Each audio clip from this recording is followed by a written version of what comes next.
بسم اللہ الرحمن الرحیم۔ طواف کرنے والے شخص نے اگر 7 چکر پورے کرنے کے بعد ساتھ ایک اور چکر بھی ملا لیا، یعنی 8 چکر کر لیے، تو پھر اس کے لیے ضروری ہے کہ وہ 6 چکر ساتھ اور ملائے اور اپنے 2 طواف مکمل کر لے۔ اس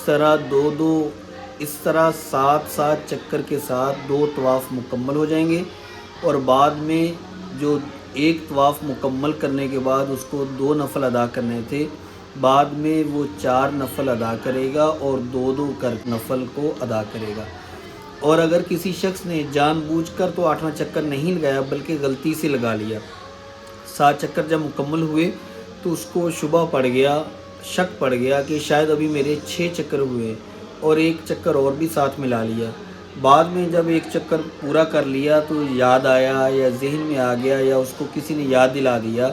کہ آپ کے 7 چکر تو مکمل ہو گئے تھے، یہ غلطی سے آپ نے 8واں چکر بھی ساتھ کر لیا ہے، تو اس طرح سے بھی اس کے لیے ضروری ہے کہ وہ 6 چکر اور ملائے اور اپنے 2 طواف مکمل کر لے، اور بعد میں پھر 2 نفل کر کے 4 نفل بھی جو واجب الطواف ہیں، جو طواف کرنے کے بعد 2 نفل پڑھنے ضروری ہوتے ہیں، بعد میں چاہیے کہ پھر وہ 4 نفل بھی ادا کرے اور وہ 2 کر کے ادا کرے۔ اور ان نفلوں کو فوراً حرم میں اسی وقت ادا کرنا ضروری ہوتا ہے چونکہ یہ واجب ہوتے ہیں، لیکن اگر غلطی سے کوئی آدمی بھول کر یہ سمجھے کہ شاید نفل نہیں پڑھنا ضروری، تو بعد میں اس کو یاد آ جائے اور وہ حرم سے باہر چلا جائے تو باہر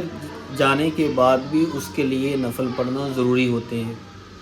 اور اگر کوئی شخص اپنا حج یا عمرہ کر کے واپس آ گیا اپنے گھر میں اور اس نے نفل ادا نہیں کیے تھے، اور اپنے اس عمل کو، حج یا عمرے کو، چاہے 6 مہینے یا سال یا زیادہ وقت بھی گزر گیا ہو،